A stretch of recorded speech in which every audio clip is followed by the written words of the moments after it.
Pakistan has inked the final deal with representatives of Barrick Gold and Antofagasta plc in London for the revival of the Reko Diq project and the settlement of an $11 billion dispute. One of the largest undeveloped copper and gold projects in the world, Reko Diq would be owned 50% by Barrick, 25% by the three state-owned enterprises of Pakistan, and 25% by the Balochistan province.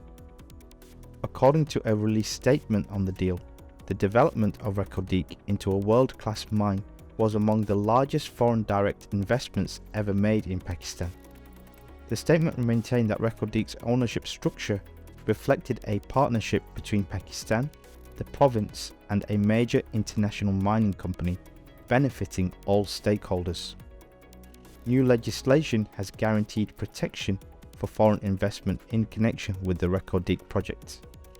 With financial penalties hanging on its head, the government moved with lightning speed and tried to solicit its allies in the National Assembly. The ruling alliance bulldozed the concerns raised by its allies and managed to put the parliament's rubber stamp on the bill.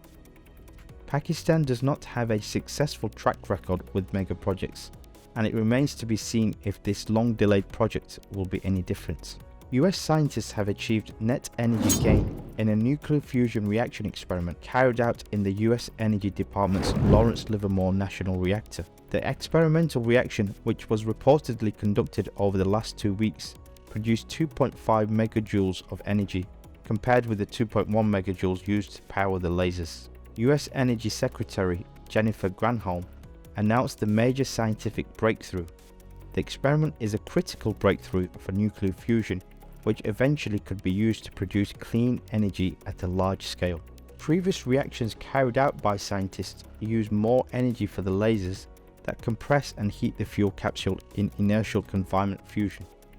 But while the US experiment marks a significant milestone, nuclear fusion is likely still decades away from being employed in a power plant-like application, which will require more energy gains and other breakthroughs in terms of building lasers capable of firing repeatedly. For the next few decades at least, fossil fuels will continue to be the major supplier of energy, and the controversy around them will continue to dominate geopolitics. The US Senate on Thursday, 15th of December, passed the massive $858 billion National Defense Authorization Act, the defense budget, in a vote of 83 to 11. The spending bill has already been approved by the House and now heads to President Biden's desk for his signature. The $858 billion bill is $45 billion more than Biden asked for and represents an 8% increase from the previous year.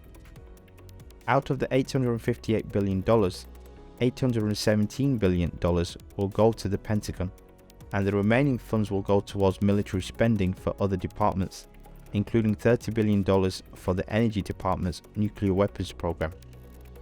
The defense budget will ramp up tensions with Russia and China, as it includes amendments that will help the US send more arms to Ukraine and Taiwan. When it comes to arming Taiwan, the spending bill will give Taiwan $3 billion in annual military aid and includes other provisions to increase informal diplomatic ties with Taipei.